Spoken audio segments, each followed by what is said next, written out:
விடுதலை சிறுத்தைகள் கட்சியுடைய நிறுவனர் முனைவர் தொல் திருமாவளவன் அவர்கள் தமிழக வெற்றி கழகத்தினுடைய ஆதவ அர்ஜுன் அவர்கள் இருவரும் சந்திப்பு. தமிழ்நாட்டில் அவிழ போகும் அரசியல் முடிச்சுகள் இந்த மாதிரி சமூக வலைத்தளங்களை உக்காந்துக்கிட்டு பக்கம் பக்கமான நிறைய பேர் எழுதுகின்ற காட்சிகள்லாம் பார்த்து இருக்கோம். அதே மாதிரி யூடியூப் சேனல்லையுமே சில பேர் ஊடகவியலாளர்கள் அப்படின்ற பேர்ல கூப்பிட்டு உட்கார வச்சு எதையாச்சும் கருத்து சொல்றா, ஆனா சும்மா சொல்றா, தெரியல கூட பரவாயில்ல சொல்றா அப்படின்ற மாதிரி சொல்ல வச்சு சிண்டு முடிச்சு முடிக்கின்ற வேலையெல்லாம் நிறைய பேர் பார்த்துக்கிட்டு இருக்கானுங்க. அந்த காட்சிகளையும் நம்ம பார்த்துக்கிட்டு இருக்கோம்.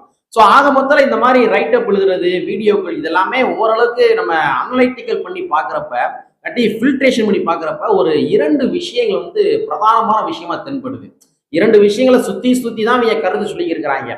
ஸோ அந்த 2 விஷயங்கள் என்ன, அந்த 2 விஷயங்களை நாம எப்படி டீகோடிங் பண்ண போறோம், எப்படி பதிலடி கொடுக்க போறோம் அப்படின்றத இந்த காணொலியில கொஞ்சம் டீட்டெயிலா பார்த்துடலாம்.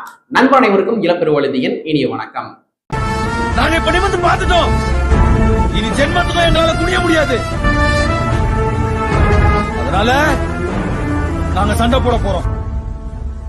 உங்க எல்லாருக்குமே தெரிஞ்ச விஷயம் தான், விடுதலை சிறுத்தைகள் கட்சியில ஆதவ அர்ஜுன் அவர்கள் பயணித்தார். அதற்கு பின்பாக விலகுறாரு. விலகியதற்கு பின்பாக ஒரு அண்ணா திராவிட முன்னேற்ற கழகத்துல பயணிப்பாரா, இல்லாட்டி தமிழக வெற்றி கழகத்துல பயணிப்பாரா அப்படின்ற மாதிரி மிகப்பெரிய டிபேட்ஸ் சமூக வலைத்தளங்கள் உருவாகுது. கடைசியா அவர் எங்க போய் சேர்றாரு, தமிழக வெற்றி கழகத்துல போய் சேர்ந்து ஒரு பொறுப்பையும் வாங்கிறாரு. பொறுப்பு வாங்கியதற்கு பின்பாக அவர் டைரக்டா அவர் எங்கேயும் போகவே இல்லை, திருமாவர்களை போய் டைரக்டா சந்திக்கிறாரு. அவருடைய ஆபீஸ் போய் சந்திக்கிறாரு. அவருடைய ஆபீஸ் சந்திச்சு சால்வையை போட்டு வாழ்த்துக்களை பகிர்ந்து கொண்டு, நீங்க தாங்க என்னுடைய கொள்கை யாசான் அப்படின்ற மாதிரி விஷயத்தை பதிவு பண்ணாரு. ஸோ இந்த மாதிரி பதிவு பண்ற காட்சிகள் இருக்கு இல்லையா, யூடியூப் லைவ் வருது இல்லையா, அந்த லைவ்ல நிறைய பேர் உக்காந்துட்டு எழுதுனாங்க, என்னடா நடிக்கிறீங்களா 2 பேருமே அப்படின்ற மாதிரி எழுத ஆரம்பிச்சிட்டாங்க. என்ன 2 பேர் நடிக்கிறீங்களா அப்படின்னு எழுதுனாங்க. இன்னும் நிறைய விஷயங்கள்லாம் எழுதுனாங்க. ஸோ அந்த மாதிரி நபர்களுக்கு தான் நம்ம ஒரு சில பதிலெல்லாம் கொடுக்க போறோம். அந்த மாதிரி எழுதிய நபர்கள் யாருன்னு பார்த்தோம்னா, ஒருவேளை திராவிட முன்னேற்ற கழகத்தை சார்ந்தவர்களாக இருக்கலாம், அண்ணா திராவிட முன்னேற்ற கழகத்தை சார்ந்தவர்களாக இருக்கலாம், நாம் தமிழர் கட்சியை சார்ந்தவர்களாக இருக்கலாம், இல்லாட்டி ஒரு சின்ன கட்சியை சார்ந்தவர்களாக இருக்கலாம், யார் வேணா இருக்கட்டும். ஆனா அவைகள் நம்ம ஒரு சில பதில் சொல்லிடுவோம். ஏன் இருவேறு கட்சிகளை சார்ந்த நபர்கள் ஒன்னா நின்று சந்திக்க கூடாதா, சிரிச்சு பேசிடக்கூடாதா, வாழ்த்துக்களை பகிர்ந்து கொள்ளக்கூடாதா? தமிழ்நாட்டினுடைய அரசியல் களத்துல இந்த மாதிரி எந்த தலைவர்களுமே சந்தித்து கொண்டது கிடையாதா? யாருமே பேசி கொண்டது கிடையாதா? இருவேறு கட்சிகளை சார்ந்தவர்கள் ஒன்னா நின்று பேசி கொண்டது கிடையவே கிடையாதா? அப்ப திருமாவர்களும் ஆதவர்களும் பேசினா மட்டும் ஏன்னா நடிக்கிறீங்களா அப்படின்ற மாதிரி எதை வச்சுடா எழுதுறீங்க நீங்க? நம்ம சீமானவர்களும் அண்ணாமலை அவர்களும் ஒரே இடத்துல நிறைய நேரங்கள் சந்திச்சிருக்கிறாங்க. சிரிச்சு பேசின காட்சிகள் நம்ம பார்த்துருக்கோம். அதே மாதிரி போன வருஷத்துக்கு முந்தின வருஷம் ஆளுநர் அவர்கள் என்ன பண்றாருன்னா, தேநீர் விருந்துக்கு அழைப்பு கொடுக்குறாரு எல்லா கட்சிகளுக்குமே.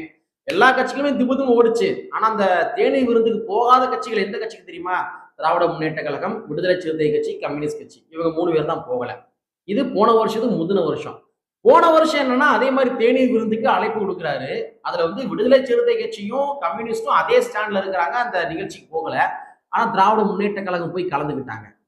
ஆளுநர் கூட போய் கலந்துக்கிட்டாங்க. தேநீர் விருந்துல கலந்துக்கிட்டாங்க. இருவேறு கொள்கைகள் தானே, போய் கலந்துக்கிட்டாங்க.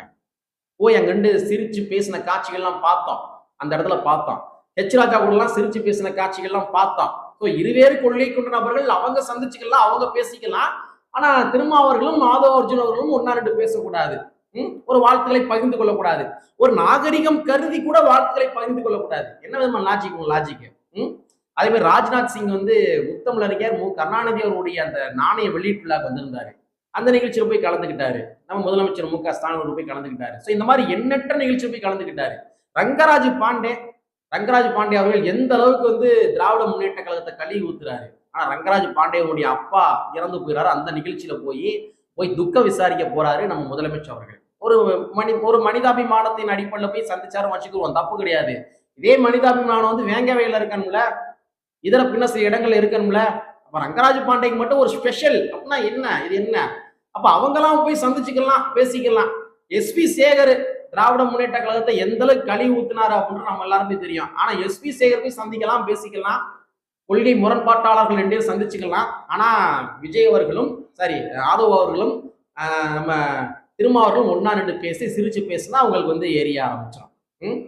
புதுவிதமான அணுகுமுறைங்க இந்த அணுகுமுறை. புதுவிதமான அணுகுமுறை. இருவேறு கட்சிகள் எப்பொழுதுமே ஒன்னா நிக்க கூடாது, ஒன்னா பேசக்கூடாது, பார்த்தா அப்படியே நீ முறைச்சுக்கிட்டே போனோம்.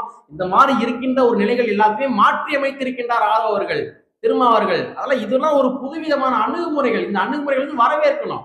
மனம் திறந்து யாராக இருந்தாலும் சரி வாழ்த்துக்களை பகிர்ந்து கொள்ளணும். இது தப்பான விஷயம் கிடையாதுல.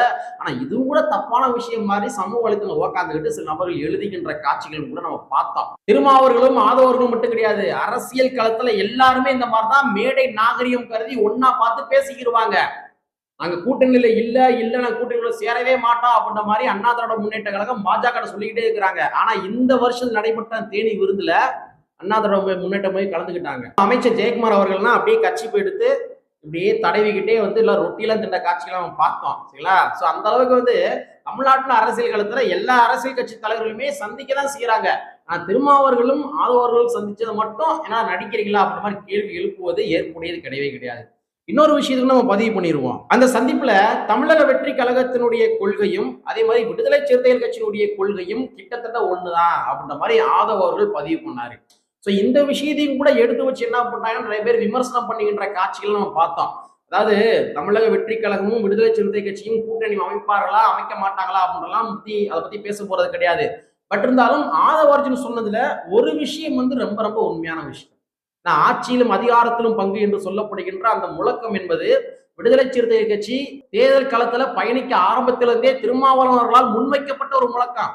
ஆட்சியிலும் அதிகாரத்திலும் பங்கு என்று சொல்லப்படுகின்ற முழக்கம். அந்த முழக்கத்தை தொடர்ச்சியா இத்தனை ஆண்டு காலமா தொடர்ச்சியா சொல்லிக்கிட்டே தான் வராரு. ஆனா அந்த மாதிரி முழக்கத்தை முன்வைக்கின்ற பொழுது அவர் எந்த கம்யூனிட்டியை சார்ந்தவர் அப்படின்ற மாதிரிதான் இங்க இருக்கிற சிவில் சமுதாயம் பார்த்துச்சு. ஆனா இன்னைக்கு ஆதவர்ஜுன் அவர்கள்ட்ட இருந்துமே இந்த குரல் வருது பாத்தீங்களா, ஆட்சியிலும் அதிகாரத்திலும் பங்கு என்று சொல்லப்படுகின்ற அந்த முழக்கம் என்பது ஒரு பொது சமுதாய மக்கள் வருது பாத்தீங்களா.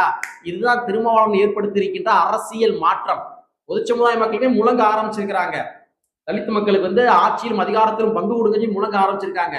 விஜய் அவர்கள் முழங்க ஆரம்பிச்சிருக்கிறாரு, ஆட்சியிலும் அதிகாரத்திலும் பங்கு.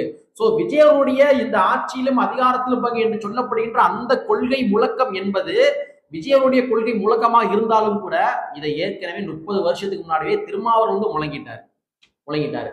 சோ அப்ப ஆதவர்ஜுன் சொன்ன விஷயம் இந்த விஷயம் ஒன்னாதான போது, ஆட்சியிலும் அதிகாரத்திலும் பங்கு அப்படின்ற கொள்கை முழக்கம் ஒன்னாதானே இருக்குது.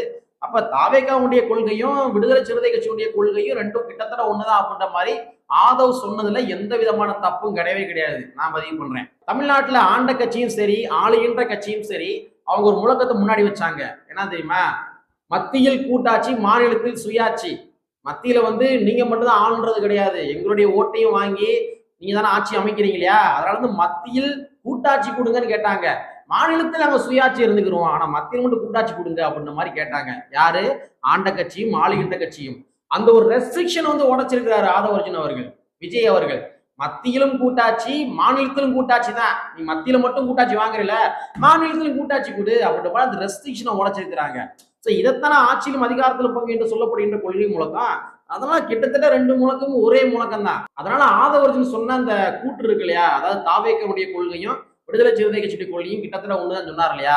இந்த ஒரு புள்ளியில மட்டும் ஒண்ணுன்றேன். மற்றபடி எதிர்காலத்துல அவங்களுடைய செயல்பாடுகளை பார்த்துதான் ஆக்டிவிட்டிஸை பார்த்தா ரெண்டு கொள்கையும் ஒன்னான்றதை பார்க்க முடியும்.